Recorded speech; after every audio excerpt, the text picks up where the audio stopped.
Le génie logiciel, c'est ce qui construit le monde numérique tout autour de nous. Mais aujourd'hui, il y a une force qui est en train de tout redéfinir, l'intelligence artificielle.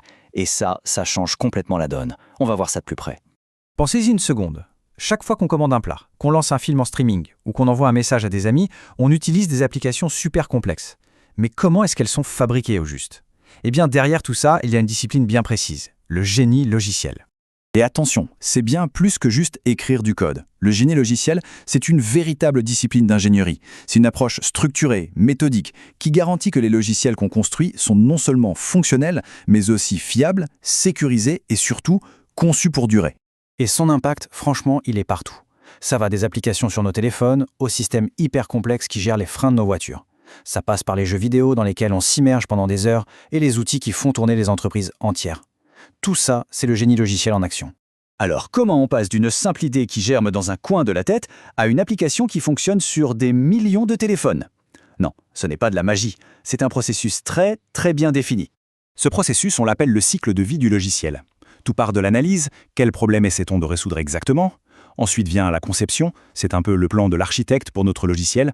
Après, bien sûr, il y a le codage, le moment où les idées deviennent enfin des lignes de code. Les tests, une étape cruciale pour traquer le moindre bug. Et enfin, la maintenance, parce qu'un logiciel n'est jamais vraiment fini. Il vit, il évolue, il doit être amélioré en permanence. Ce qu'il faut vraiment retenir, c'est que chaque étape s'appuie sur la précédente. C'est cette méthode rigoureuse qui fait toute la différence entre un petit projet bricolé et une application professionnelle, solide et fiable. Sauf qu'aujourd'hui, ce processus bien huilé est complètement bousculé par une nouvelle force, l'intelligence artificielle. Et ça, évidemment, ça déclenche un débat passionné, voire houleux, dans le monde du développement. Cette citation, elle vient d'une discussion entre développeurs, et honnêtement, elle résume parfaitement la situation. Le vrai problème, ce n'est peut-être pas la technologie en elle-même, mais la perception qu'en ont les décideurs.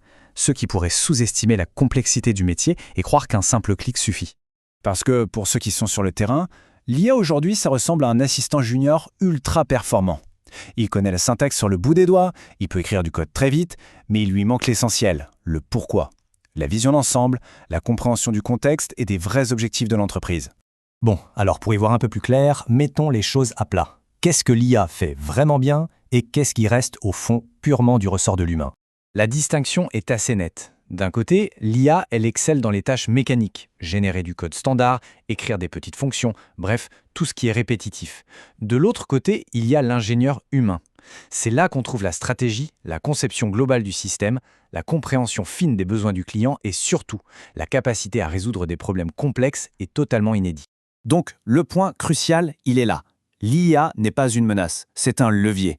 Un peu comme l'arrivée de Google a rendu les développeurs bien plus efficaces, ceux qui maîtriseront les outils d'IA pour décupler leur productivité seront les plus recherchés demain. C'est une question d'adaptation, tout simplement. Tout ça nous amène à une question essentielle sur l'avenir de la profession. Si l'IA s'occupe de plus en plus des tâches automatiques, qu'est-ce qui reste au cœur du métier? Eh bien, au final, ce qui reste, c'est ce qui est profondément humain. La créativité, pour innover, la logique pour construire des systèmes robustes, la résolution de problèmes, bien sûr, et surtout la compréhension des gens, des utilisateurs. Ce sont des compétences qu'aucune IA ne pourra jamais vraiment automatiser. Pour l'avenir, le message est donc on ne peut plus clair. La technologie évolue à une vitesse folle. La compétence la plus précieuse, ce n'est pas de maîtriser un outil spécifique à un instant T, mais bien cette capacité à apprendre et à s'adapter en permanence. C'est cette agilité qui définira les meilleurs ingénieurs de demain. En conclusion, le génie logiciel n'est pas en train de disparaître, loin de là. Il se transforme. L'IA libère les ingénieurs des tâches les plus mécaniques, ce qui leur permet de se concentrer sur ce que l'humain fait de mieux, innover et créer. La question n'est donc pas de savoir si les machines vont nous remplacer, mais plutôt de se demander jusqu'où notre propre créativité va-t-elle nous mener maintenant.